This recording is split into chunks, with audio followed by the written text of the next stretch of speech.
2020년을 이렇게 보내려니까 아쉽기도 하고요. 그리고 올해가 시작됐을 때 제가 더 좋은, 더 알찬 영상으로 찾아뵙겠다는 약속을 드렸었는데 그걸 지키지 못해서 죄송하기도 하고, 그래서 이렇게 오랜만에 영상을 준비하게 됐습니다. 이번 영상은 책 소개 영상은 아니고요. 말 잘하는 방법에 대한 영상을 찍어 보려고 해요. 제가 평소에 하는 말 잘하는 방법 이런 게 아니라 발표, 프레젠테이션을 잘하는 방법에 대해서 말씀을 드리려고 합니다.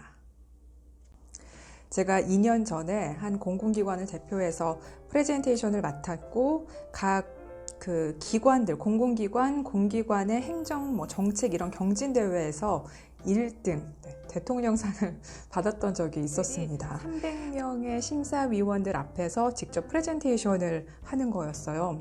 300명의 일반인 심사위원과 5분 정도, 6분 정도의 전문가 심사위원들의 그 현장 평가를 합산하는 방식이었습니다. 저는 평소에 기업을 대표해서 입찰 PT를 주로 하는데요.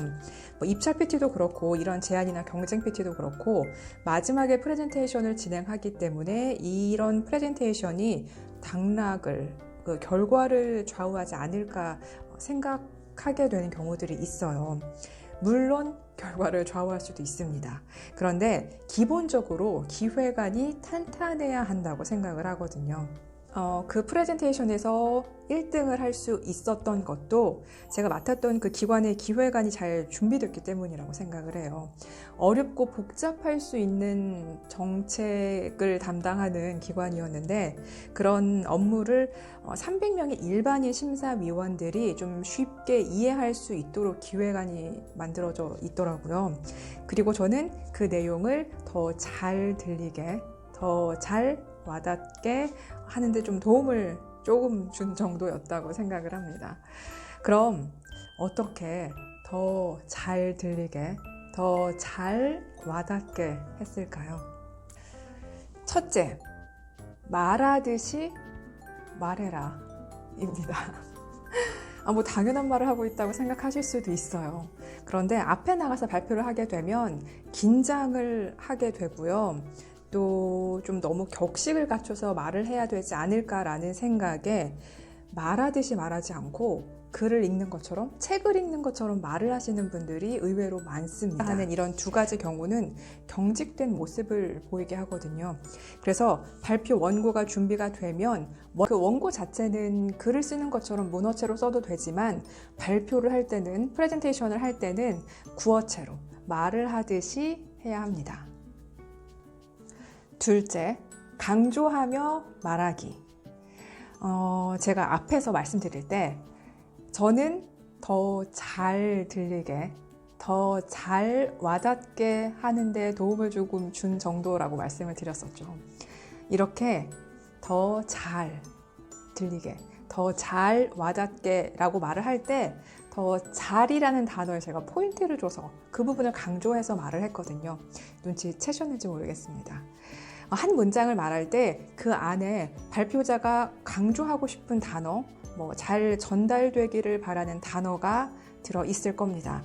어느 부분을 강조하느냐에 따라서 의미가 완전히 달라지기 때문에 강조하며 말하기가 정말 중요해요. 단어 그리고 문장 모두 적용 가능한 방법입니다.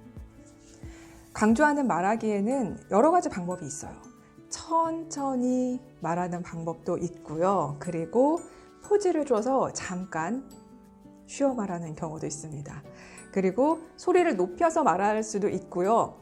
소리를 낮춰서 말할 수도 있습니다. 다양한 방법들이 있는데요.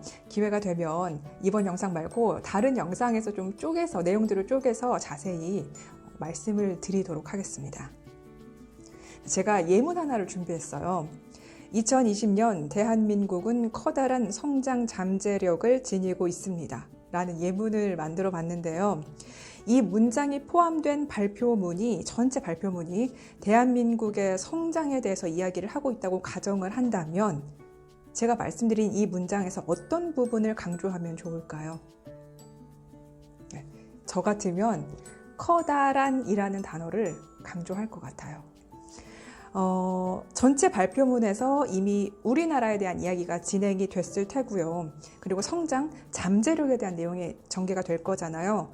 이 내용들 중에서 청중들이 들었을 때 관심 있는 부분은 대체 어느 정도의 성장 잠재력? 이게 궁금하지 않을까요? 그래서 대한민국은 성장할 건데 커다란 성장 잠재력을 지니고 있어. 성장을 크게 할 거야. 이게 핵심 내용이자 청중들이 알고 싶은 부분일 거라고 생각을 해서 제가 발표자라면 그 커다란이라는 단어를 강조해서 말을 할 것 같습니다. 2020년 대한민국은 커다란 성장 잠재력을 지니고 있습니다. 이렇게 말을 할 것 같거든요. 그런데 만약에 이 문장이 포함된 전체 발표문이 세계 여러 나라들의 성장 잠재력에 대해서 이야기를 하고 있다면 제가 강조하고 싶은 부분은 달라질 거예요. 여러 나라들 중에 우리나라의 성장 잠재력이 크다. 그 부분이 중요하겠죠. 그러니까 대한민국을 강조해 줄 겁니다. 2020년 대한민국은 커다란 성장 잠재력을 지니고 있습니다. 이렇게 말을 할 것 같아요. 각자 강조하고 싶은 내용이 다르기 때문에 강조하는 말하기에는 사실 정답이랄 게 없긴 합니다. 그리고 주의할 점이 있어요. 발표자 입장에서는 준비한 내용이 다 소중하고 중요하고 청중들이 이 부분을 다 기억을 해줬으면 좋겠다라는 생각을 하고 있지만 그래서 꽤 많은 부분을 강조해서 말을 하게 될 수도 있지만 그러면 오히려 강조가 되지 않는다는 점을 명심하셔야 되겠고요. 중요한 포인트, 그러니까 이 발표 원고가 정해지면 중요한 포인트를 체크해서 몇 부분만 강조해 주는 게 좋습니다.